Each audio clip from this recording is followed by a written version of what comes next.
चलिए आज एक ऐसी प्राचीन और अद्भुत कथा की गहराइयों में उतरते हैं जो एक बहुत बड़ा सवाल उठाती है। क्या अटूट आस्था, क्या सच्ची भक्ति हमारे भाग्य को भी बदल सकती है? ये कहानी है एक ऐसे बच्चे की जिसकी नियति तो जन्म से पहले ही लिख दी गई थी, पर उसने हार नहीं मानी। कहानी की शुरुआत होती है एक माँ की इस दिल को चीर देने वाली पुकार से। इन शब्दों से ही हम समझ सकते हैं कि उस परिवार पर कितना बड़ा, कितना गहरा संकट मंडरा रहा था। तो आखिर ये सब हो क्यों रहा था? ऐसी दिल दुखाने वाली भविष्यवाणी की नौबत आई ही क्यों? चलिए कहानी के इस पहले हिस्से में चलते हैं और इसके पीछे की असली वजह को समझते हैं। देखिए, मार्कंडेय का जन्म कोई साधारण घटना नहीं थी। उनके माता पिता को एक बहुत ही प्रतिभाशाली पुत्र का वरदान तो मिल गया, लेकिन इस वरदान के साथ एक ऐसी शर्त जुड़ी हुई थी जो किसी भी माँ बाप के लिए एक अभिशाप से कम नहीं होती। अब जैसे जैसे वो 16वां जन्मदिन पास आता गया, माता पिता का दुख और डर बढ़ता ही जा रहा था। पर हैरानी की बात ये थी कि मार्कंडेय के मन में डर का नामो निशान नहीं था। उनके मन में कुछ और ही था, भगवान शिव के लिए एक अटूट, एक गहरी आस्था।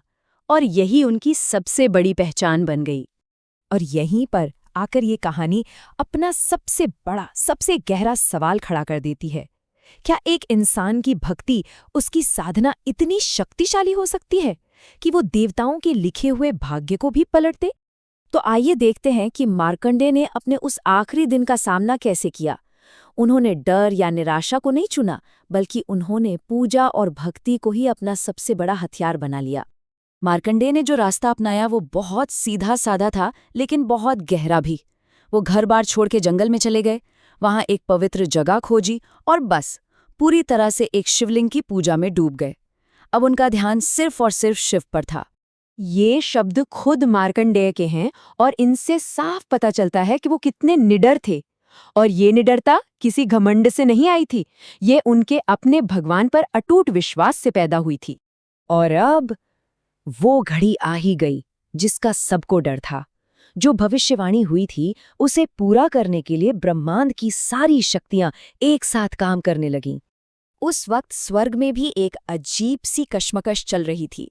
नारद मुनि चाहते थे कि कुछ हो, लेकिन ब्रह्मा जैसे महान देवता भी भाग्य के नियमों के आगे खुद को मजबूर महसूस कर रहे थे। अब इस नियति को पूरा करने की जिम्मेदारी थी यमराज की। लेकिन मार्कंडेय के प्राण ले जाना इतना आसान कहाँ था। यमराज ने पहले अपने दूतों को भेजा, पर उनकी पहली कोशिश नाकाम रही। उन्हें एहसास हो गया कि उस बच्चे के चारों ओर एक ऐसी दिव्य शक्ति का घेरा है जिसे वो तोड़ ही नहीं सकते। जब दूतों ने हार मान ली तो यमराज को खुद आना पड़ा। अब ये मामला सिर्फ एक बच्चे की मौत का नहीं रह गया था, ये तो मृत्यु के देवता और एक सच्चे भक्त के बीच एक ब्रह्मांडीय टकराव बन चुका था। और फिर कहानी अपने सबसे जरूरी, सबसे अहम मोड़ पर पहुंचती है। यमराज का सामना होता है मार्कंडेय से, जो अपनी आखिरी उम्मीद उस शिवलिंग से लिपटा हुआ है। जरा उस पल की कल्पना कीजिए। एक तरफ साक्षात मृत्यु खड़ी है, अपना पाश फेंकने को तैयार, और दूसरी तरफ एक बालक जो दुनिया से बेखबर अपनी पूजा में लीन है और उसने कसकर शिवलिंग को पकड़ रखा है। और ठीक उसी पल एक चमत्कार हुआ।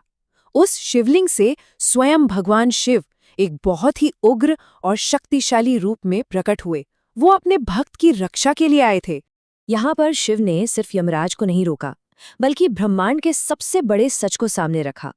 उन्होंने कहा कि तुम सिर्फ काल हो, यानी समय के देवता, लेकिन मैं महाकाल हूँ, जो समय से भी बड़ा है, समय से भी परे है।